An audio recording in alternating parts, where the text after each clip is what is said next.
For a few dollars, you could change the entire atmosphere of your backyard with some string lights. With any project, it's important to manage costs. And the difference of a few inches is $500 in this situation.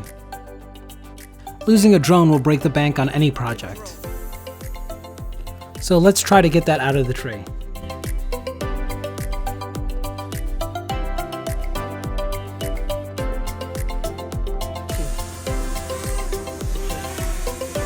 And with that out of the way, let's get to building. So like most of my bad ideas, I decided to start this project at the start of a heat wave. So it starts with digging some holes about 2 feet deep. Then using some string and poles, I set up a layout line. Taking a little bit of extra time and double checking your work here is critical because if you're not parallel to the house, you'll notice it. Installing posts go a lot easier when you have friends, but being friendless, it makes it a lot more challenging. Key thing is you want to make sure you take your time and be extra careful. The last thing you want to do is cement in a mistake. When you're installing a post, Quikrete makes a formulation that doesn't need to be mixed prior to installation. I'm no chemist, but from what I gather, the water you pour on top and the water from the soil around it is enough to penetrate the concrete and causes the chemical reaction that's needed for concrete to do its thing. After you pour your concrete, it's the last opportunity you have to make sure everything's leveled, so make sure you take your sweet time in this process. I repeated the process 3 times to get 3 posts.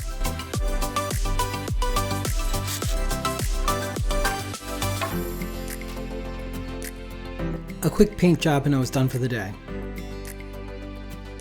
So the string lights are going to be attached to guide wires. These guide wires are going to be attached to the post that I just installed and to the rafters over the soffits. I have no idea what kind of weight that could handle, so I'm creating these mounts that will connect to 2 sets of rafters for additional support. I carefully attached the mount using some double-sided tape to help me hold it in place, and I made sure I went into multiple rafters. Most of these kits come with the same stuff: expandable hooks, mounts, and a boatload of cable. Before I installed the permanent stuff, I took some rope and I marked out where the wires should go. I made sure everything was parallel or perpendicular to the house. And I used those positions to mount the permanent stuff. With this and all my other projects, I make sure to do my best to take my time and pre-drill the holes of anything I screwed in. The goal is to prevent wood from splitting.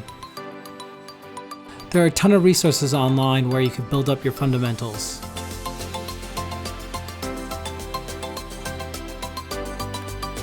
Time to install the guide wires.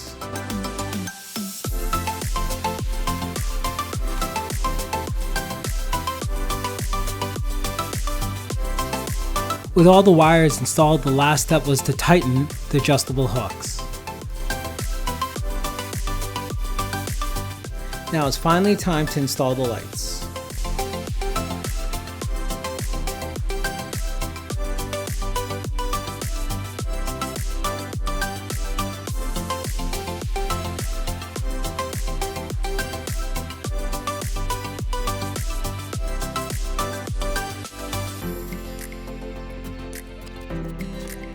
I also added this outdoor surge protector. Along with a timer, it has a dusk to dawn sensor.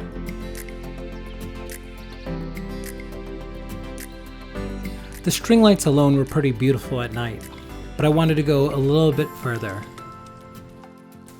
I added some artificial ivy with the hopes that it would cast a shadow and also give it a pretty good look.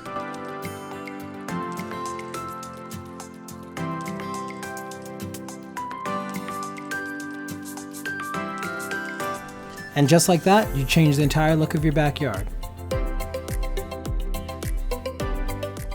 Like and subscribe for more good stuff. I'm the Level 1 Builder. I'll see you around.